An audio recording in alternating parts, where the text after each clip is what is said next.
Have you seen the trailer for Thor: Love and Thunder? I haven't seen the trailer, but I have seen like the weird comic dude bros talk about it. They're like, "Oh, what?" They're very I upset. need you. I've seen that. I need you to watch it right now.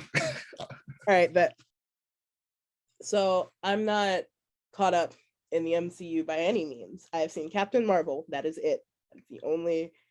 Is that really the only one? Yeah, that and like the X-Men movies because I No. I don't know. It's just that I've like my uncle like is really big on the Marvel comic books and stuff, and of course, like some of that has been transferred to me via osmosis. But like I don't know, the MCU is just, if there's so much that I get overwhelmed every time I like try to think about getting into it. There's But yeah, I in watching the trailer for this, I want to go see this in theaters whenever it is ready. I Like, definitely say just watch whichever movie has a characters that interest you. Like I don't really think you need too much like information surrounding.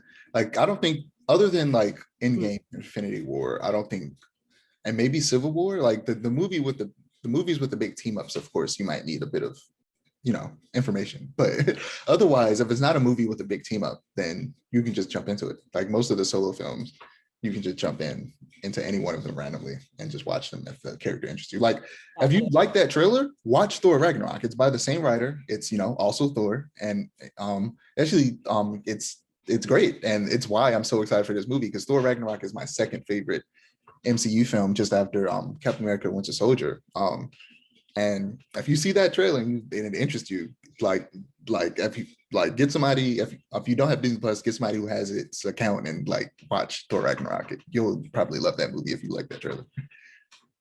Bet.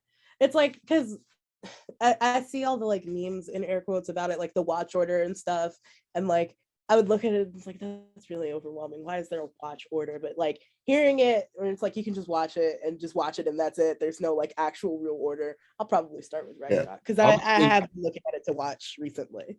Yeah, other than Infinity War, Endgame, and Civil War, you don't really need to watch like there's no order you need to go in. You can just watch what you like and what interests you. You could even watch the first Avengers movie by itself without having seen the movies that came before it, because the only movies that came out before that was the first Captain America movie, the first Thor, and the first Iron Man. Now, if you've never seen the first Iron Man, that is just one of the best Marvel movies ever in general. That movie like still holds up really well. It came out in 2009 or 8. Yeah, I saw that one. I saw that. Okay, good. That movie's good. At least you've seen the first one. Yeah, it was really good. Usually, like when I was younger, my mom would take me to see movies like that, and I would like fall asleep. Because I don't know, I was a weird kid. Like action movies would put me to sleep every time. I fell asleep in the theaters at The Incredible Hulk, the first Incredible Hulk movie that came out. Iron Man, Avatar, even not the crappy The Last Airbender movie, but like, that movie's Avatar's long and there's some slow moments. I could understand for that movie. That movie's really long. Yeah, but it was good. What I can remember from it, I still like it. I rewatched it recently. I still like that movie, but that just changes the fact that it's long as hell. And that they're making 4 more for some weird reason. And I hope all of them aren't 3 hours long. Knowing James Cameron, they're going to be. But yeah, this from what it looks like, it's taking a lot of inspiration from 2 specific Thor comics. The Mighty Thor by Jason Aaron and what is it?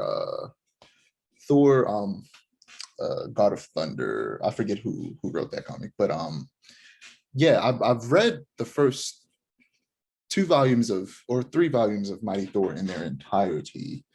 I've read the first 2 in their entirety, and I'm in the middle of the 3rd one. Mighty Thor is really good. Like back when it was first announced, this Thor movie, it immediately became my most anticipated because I like Thor Ragnarok so much, and I've always been interested in Jane Foster as Thor. So Mighty Thor is the comic where she is Thor, and I started reading that, and it was really good. And then I'm finishing up, and I'm also about to start reading Thor: God of Thunder because I just want to read more Thor comics. I'm excited for some Thor, and yeah, I'm really excited for this movie. It's colorful, it's bright, and like comic book movies need to just be more colorful. Like I feel like Zack Snyder and as good as Infinity War Endgame is, the what's their name? The Russo brothers are, their color grading is really dull and gray. And I'm like, these are superheroes. Like they wear bright colored costumes, like brighten it up. And in this trailer, they show Thor wearing several different costumes. One of them, like the chest plate is like it has a bunch of gold and like blue, and it just looks really colorful and cool, and like it was ripped straight out of a comic. And like they showed images of it a long time ago where in the trailer he didn't have sleeves, but he had like gold sleeves and a helmet. I thought it looked really tacky and ugly. It's growing on me, but also it might just be that the concept art that they showed in the posters and the action figures that they showed with that costume might not be a good representation of how that costume looks in live action, and it might just look way better. It already looks better without the sleeves and the helmet, but it might look better with the sleeves and the helmet in live action than it does in like the images that we've just been seeing leaked online. So yeah, I'm really excited for this movie. The Eternals also contributed to my hype because they made me more excited for the future of the cosmic side of the MCU. I'm really interested in the space part of all of it because I feel like the MCU has a really good power scaling. Like you have, you know, the street level characters like Spider-Man and Luke Cage and Daredevil and Iron Fist and Jessica Jones and all of them.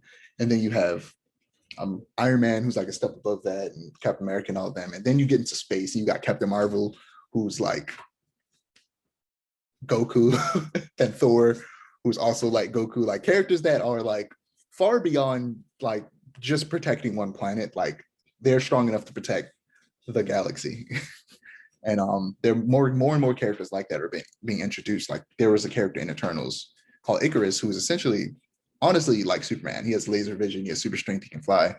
And introducing these characters, Nova, like I mentioned earlier, is also going to be one of those characters. He's also a super powerful, like spacefaring character. And I'm just interested in the cosmic side of Marvel Universe. Yeah, you should definitely, you know, slowly get into it. You know, take your time. There's no rush. You know, there's a bunch of movies. You know, just watch what you want when you want. It'll be fine.